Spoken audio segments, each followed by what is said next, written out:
अस्सलाम वालेकुम नाज़रीन। मोहम्मद बिन कासिम क्या वो हीरो था या वो फौजी जर्नैल जो कि बागियों की वापसी के लिए आया था, जैसा कि इंजीनियर अली मिर्जा साहब फरमाते हैं। आगे बढ़ने से पहले आपसे गुजारिश है कि नीचे दिए गए सब्सक्राइब के बटन और बेल आइकन को प्रेस कर दें ताकि आपको आने वाली वीडियो का नोटिफिकेशन सबसे पहले मिल सके। नाजरीन, मौजूदा दौर इंटरनेट और प्रोपेगेंडा की जंग का चल रहा है, जिसे हम 5th जनरेशन वार के नाम पर जानते हैं। इसमें आप बासानी अपने दुश्मन को प्रोपेगेंडा की मदद से बिना किसी असले के इस्तेमाल और खून बहाए शिकस्त दे सकते हैं। अफगानिस्तान, इराक और लिबिया जैसे ममालिक में इस हथियार को न सिर्फ इस्तेमाल किया गया बल्कि इनके अवाम को इनके खिलाफ खड़ा किया गया। अब ये मुकम्मल तौर पर एक हथियार बन चुका है जिसके बाकायदा तौर पर वेब या प्रोपोगेटिंग विंग कायम हो चुके हैं, जिनका काम ही दुरुस्त मालूमात को भी इस अंदाज में पेश करना कि वो आपको झूठ और मन गढ़ंत कहानी के सिवा कुछ ना लगे। इसी तरह का मामला मोहम्मद बिन कासिम के मुतालिक भी पिछले दिनों पेश आया, जिसमें इस मुजाहिद के किरदार के मुतालिक एक मुनज़्ज़म अंदाज में किरदार कशी की मुहिम चलाई गई, जिसमें इसके किरदार को लेकर इंतहा दर्जे का प्रोपेगेंडा किया गया। नाजरीन, जब हमने मोहम्मद बिन कासिम के मुतालिक तहकीक की तो हैरान कुन हकायक सामने आए।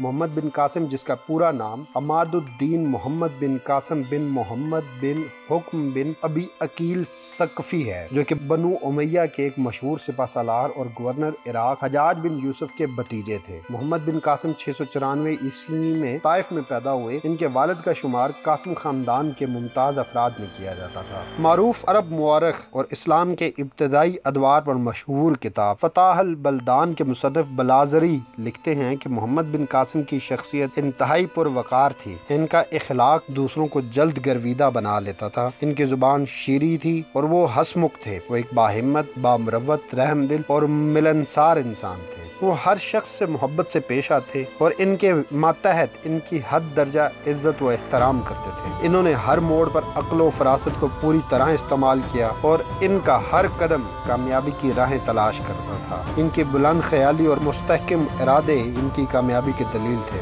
710 ईस्वी में लगभग 15 साल की उम्र में हजाज बिन यूसुफ ने मोहम्मद बिन कासिम को ईरान में कुर्दों की बगावत कुचलने की मुहिम पर सिपा सलार बनाकर रवाना किया। इस मुहिम में मोहम्मद बिन कासिम ने शानदार कामयाबी हासिल की और शिराज नामी एक मामूली ईरानी छावनी को एक अहम फौजी मरकज में तब्दील कर दिया और वो शहर का गवर्नर मुकर्रर हुआ, जहां इसने अपनी तमाम खूबियों के साथ हुकूमत करके अपनी काबिलियत का सिक्का बिठाया। यही वजह है कि 712 ईस्वी में सिंध में कैद मुसलमान खवातीन और बच्चों को बाजियाब करवाने के लिए भेजे गए पहले मिशन की नाकामी के बाद हजाज बिन यूसुफ की नजर इंतखाब एक बार फिर नौजवान मोहम्मद बिन कासिम पर पड़ी। हुक्म मिला तो मोहम्मद बिन कासिम ईरान के ही रास्ते मकरान और कराची के साहिली इलाकों से होता हुआ देबल पहुंचा। 10 रमजान उल मुबारक 93 हिजरी बामुताबिक 712 ईस्वी वो तारीखी दिन है कि जिसमें मोहम्मद बिन कासिम ने सिंध के जालिम, जाबिर और गासिब राजा दाहिर को शिकस्त फाश देकर इस दौर में सिंध की राजधानी रावड़ को फतह किया और ये बरसगीर पाको हिंद में मुसलमानों की हुकूमत की सदियों पर मुहित का नुक्ताए आगाज है। मोहम्मद बिन कासिम ने 17 साल की उम्र में सिंध को फतह करके हिंदुस्तान में इस्लामी हुकूमत की बुनियाद रखी। इनको इस अजीम फतह के बायस हिंदुस्तान व पाकिस्तान के मुसलमानों में एक हीरो का एजाज हासिल है और इसीलिए सिंध को बाबुल इस्लाम भी कहा जाता है, क्योंकि हिंदुस्तान पर इस्लाम का दरवाजा यहीं से खुला। इस तारीखी अहमियत के वाक़े को मुतनाज़ा बनाने के लिए गुज़िश्ता कई दहाइयों से एक मुनज़्ज़म मुहिम चलाई जा रही है। मोहम्मद बिन कासिम पर एतराज़ करने वाले बुनियादी तौर पर 5 किस्म के लोग हैं। नंबर 1, मगरिब नवाज लिबरल सेक्युलर तबका। नंबर 2, कौम परस्त, नस्ल परस्त, लसानी तंजीमें और गिरोह। नंबर 3, फ़िरका परस्त तंजीमें और गिरोह। नंबर 4, हिंदू मत के पैरोकार। नंबर 5, तारीख से नाबल्द अवाम। सबसे पहले आते हैं कि मगरिब नवाज लिबरल सेक्युलर तबका मोहम्मद बिन कासिम से क्यों कर मुखालफत करता है। क्योंकि इनके आकाओं के फलसफे के मुताबिक जंग में हर चीज़ जायज़ होती है, इसलिए झूठ बोलना, तारीख को मसख करना, तारीखी हक़ाइक़ को तरोड़ मरोड़ कर पेश करना सब कुछ जायज़ बल्कि ऐन मतलूब है। अगर इससे उनके मज़मूम मकासद की तकमील होती है तो ये तबका तवातर के साथ झूठे मनगढ़ंत किस्सों और मगरबी प्रोपेगेंडे को तारीख बनाकर पेश करते हैं। एक तरफ ये तबका इंसानियत के सबसे बड़े मजहब होने का दावेदार है तो दूसरी तरफ قوم پرستی کو ہوا دیتا ہے۔ اسلام اور پاکستان کی بنیادیں کھوکھلی کرنے کا کام یہ طبقہ سر انجام دے رہا ہے۔ ان کا خیال ہے کہ اگر پاکستان کے جسم سے روح محمدی نکال دی جائے تو پاکستان کی تقسیم در تقسیم آسان ہو جائے گی اور دنیا کی واحد مسلم جوہری طاقت کا خاتمہ ممکن ہو جائے گا، اور اس طرح ان کے مغربی آقاؤں کے ناپاک عزائم کی تکمیل ہو سکے گی۔ نمبر 2، قوم پرست اور نسل پرست لسانی تنظیمیں اور گروہ۔ ان کا مسئلہ بھی بنیادی طور پر اسلام ہے، کیونکہ اسلام عالمگیر بھائی چارہ کا علم بردار ہے۔ اسلام ہر قسم کی ذات پات، رنگ،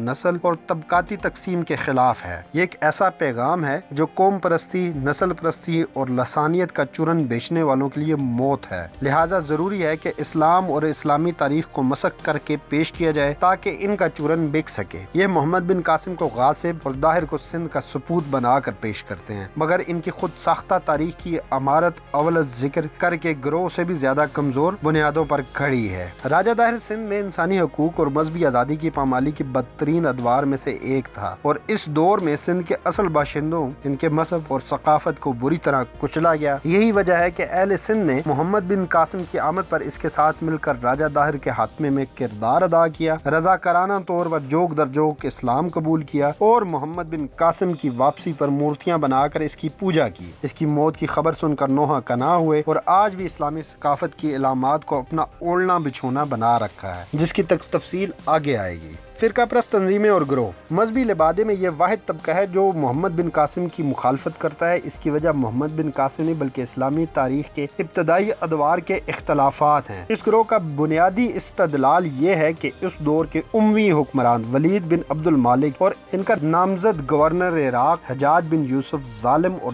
جابر حکمران تھے، جن کے ہاتھ شیعان علی کے خون سے رنگے ہیں۔ چونکہ محمد بن قاسم بھی اس اموی دور سے تعلق رکھتے تھے اور حجاج بن یوسف کے کہنے پر سندھ آئے تھے، لہذا ان کا اچھا بھی برا ہے۔ اس طبقے نے مغرب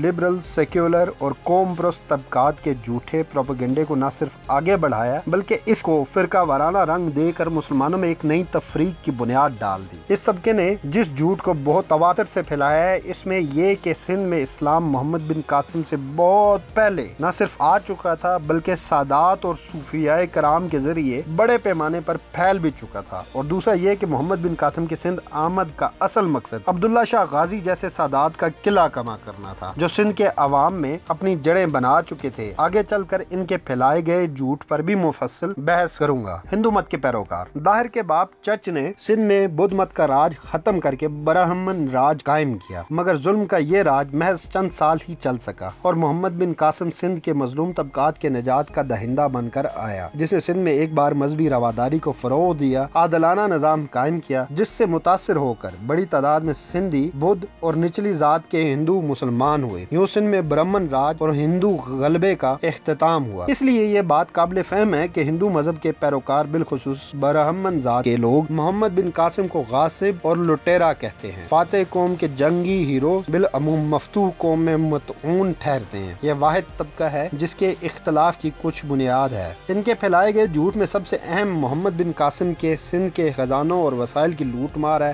جس کے کوئی تاریخی ثبوت موجود نہیں ہے۔ اس پر بھی بات ہوگی۔ تاریخ سے نابلد عوام۔ یہ طبقہ دراصل پہلے 4 طبقات کے پروپیگنڈے کا شکار ہے۔ یہ وہ مسلمان اور پاکستانی ہیں جنہیں نہ تو اسلام اور اسلامی تاریخ سے واقفیت ہے اور نہ ہی تحریک پاکستان۔ یہ محض سنی سنائی روایات کو آگے بڑھاتے ہیں۔ یہی وہ طبقہ ہے کہ جس کے فکری انتشار کا خاتمہ اس ویڈیو کا مقصد بھی ہے اور تحریک بھی۔ پہلے 4 طبقات ہمارے براہ راست مخاطب نہیں ہیں۔ اس پس منظر میں بات کو آگے بڑھاتے ہیں۔ امید ہے اس سے آنے والی مباحث کو سمجھنے میں مدد ملے گی۔